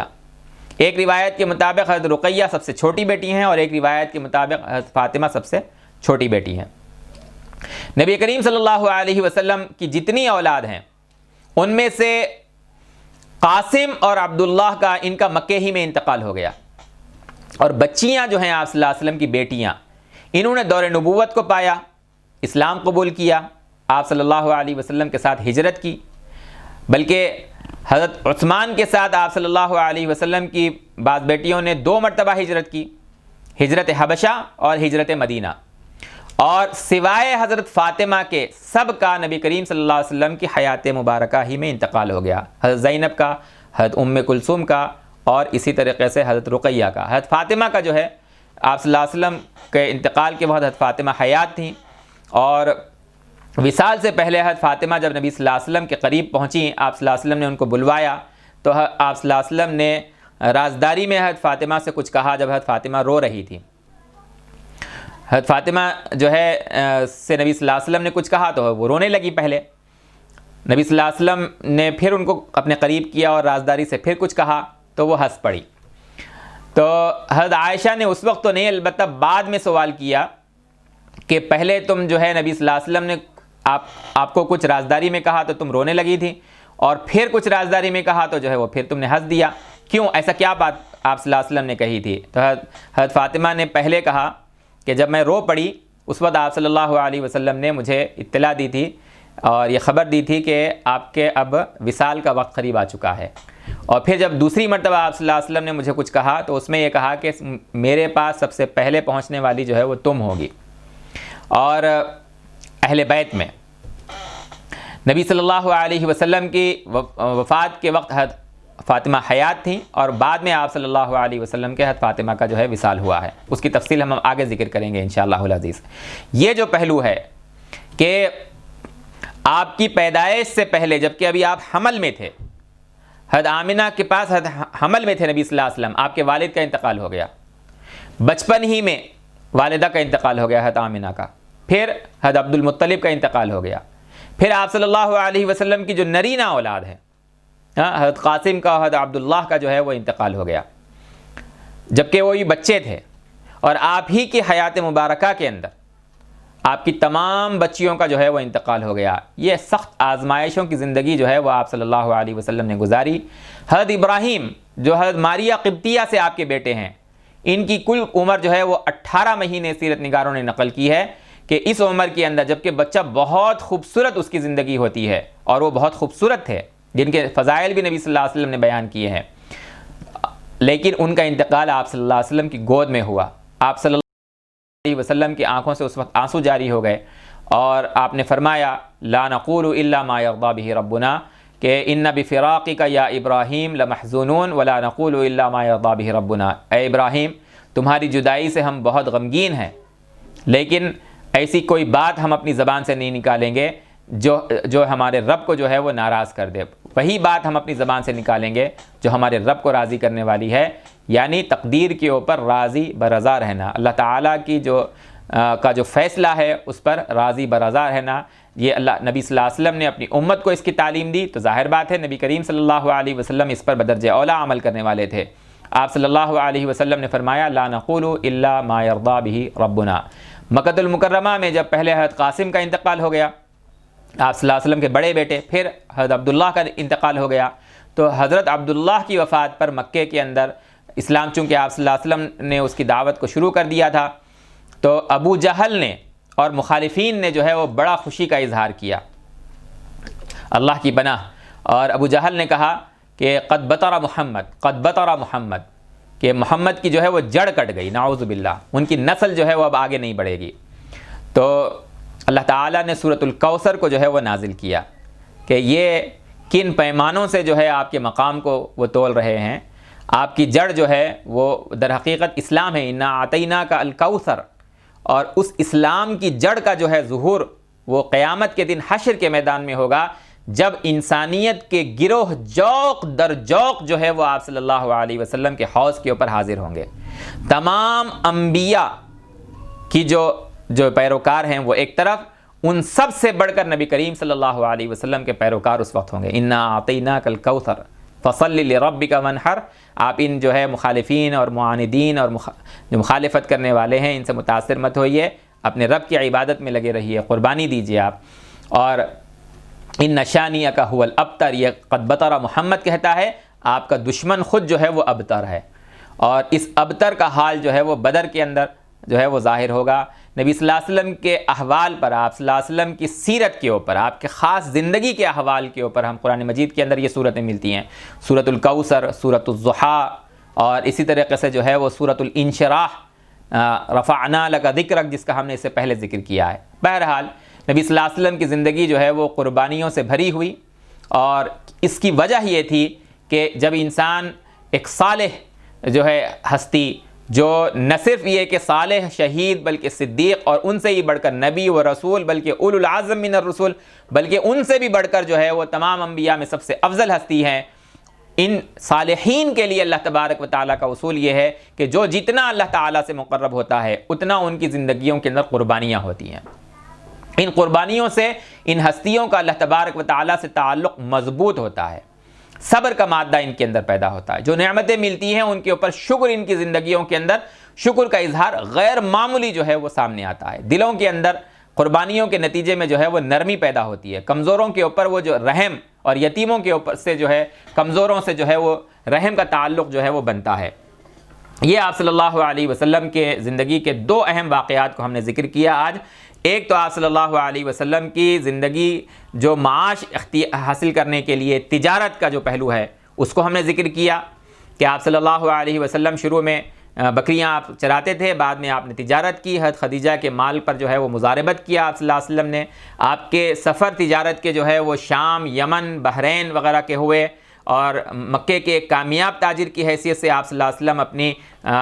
تجارتی مہارت اور معاملہ فہمی اور معاملے کی صفائی اور اپنی سچائی اور امانت داری کی بنیاد پر آپ صلی اللہ علیہ وسلم معروف ہوئے، اور پھر حضرت خدیجہ رضی اللہ تعالی عنہا سے آپ صلی اللہ علیہ وسلم کا نکاح ہوا۔